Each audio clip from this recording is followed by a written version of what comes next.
Hey guys, make sure you stay until the end. If you make one common mistake, we can burn modules, computers, and that can end up costing you thousands of dollars in repairs. How we know about that?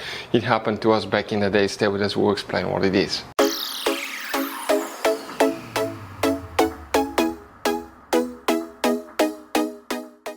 Hey guys, welcome back to World Mechanics. Thank you guys for watching and subscribing to the channel. Quick video guys, I will be super helpful to any of you having Dodge Jeep or Chrysler vehicles.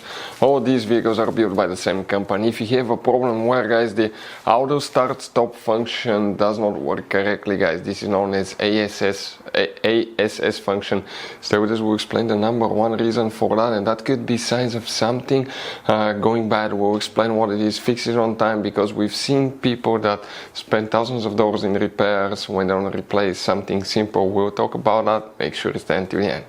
So before we start, let us tell you guys a little bit about us. Every single car we get here at the garage, we try to make at least 200 to 300 free repair videos. Why we guys do all that? Because our mission in the shop is to save you as much money as we can. All we need in return, please subscribe to the channel, like the video, that way we can keep making these free videos. We take them completely apart. We fix engines, transmissions, engine codes, fuses, relays. Guys, you can find information about almost anything you can think of. And we have more than 15,000 free repair videos on our YouTube channel that can save you thousands of dollars in future repairs. So let's go ahead and start on it now.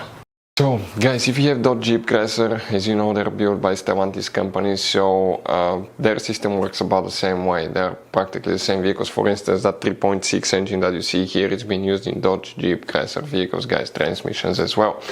Now, the ASS function, guys, if it doesn't work correctly. Now, let's talk about that. Your car, guys, has quite a few modules. Some of those new modern vehicles have up to 40, 50 different modules, little computers that communicate with each other. They rely on steady voltage and steady current. And now, three things we will explain, guys. Make sure to stay until the end. One, when you have a weak battery, your car may start acting funny. And it could be really tricky to detect weak battery, and even the car computer may not detect it in some cases. We'll explain how. And when that happens, one of the first signs, it could be warning lights, slow cranking, or the car not starting, stopping correctly using that ASS function. So guys, we want to show you here now. Okay, we have here 3 batteries today out of a Dodge Jeep Chrysler vehicles, guys. And most people, what they're going to do, guys, so they're going to get a voltmeter, right? They'll get a voltmeter and they'll test the battery. And that battery here, what do we get, guys? What voltage we get? Check this thing out.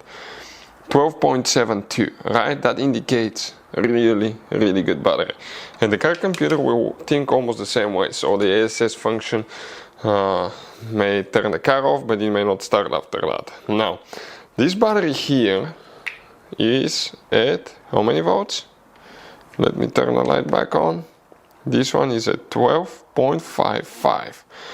So according to that thing, okay, this is the better battery. But guys, the number one mistake is people using voltmeter to test the car battery. You need to put a load on that battery to actually test it. And you do that with the help of a battery tester, which are very inexpensive. We'll share where you can get one from in the video, because that's a life-saving device. All we have to do, put the clamps, connect it. We're going to test it. It says 12.76 volts. It's out of the vehicle. After charge, AGM battery. This one specifically is at 800 cold cranking amps, guys. So, okay, we're getting right there 800. That's 900, excuse me. So 800, okay, right here. Testing. Now, out of those 800, even though we have amazing, guys, amazing voltage, we have only 160 left out of 800.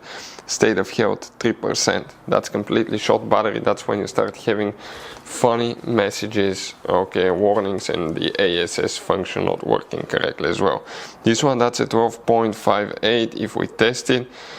Okay, this one is after charge, AGM plate. This one is actually a little bit bigger battery. It's the H8 instead of H7 that you can use in some Dodge Chrysler Jeep vehicles. And if we test it out of these 900 cold cranking amps, we're going to have 960.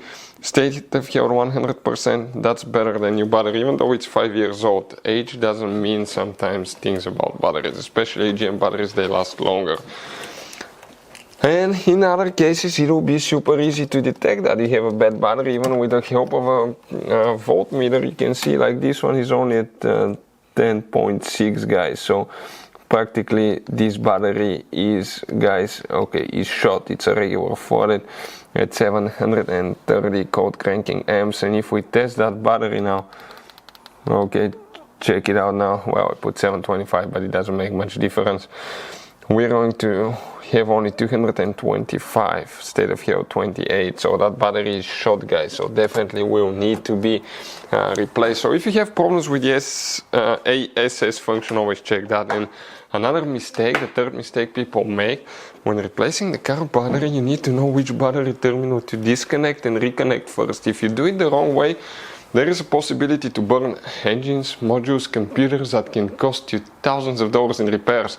You wonder how we know about that? It did happen to us back in the day when we first started working on cars.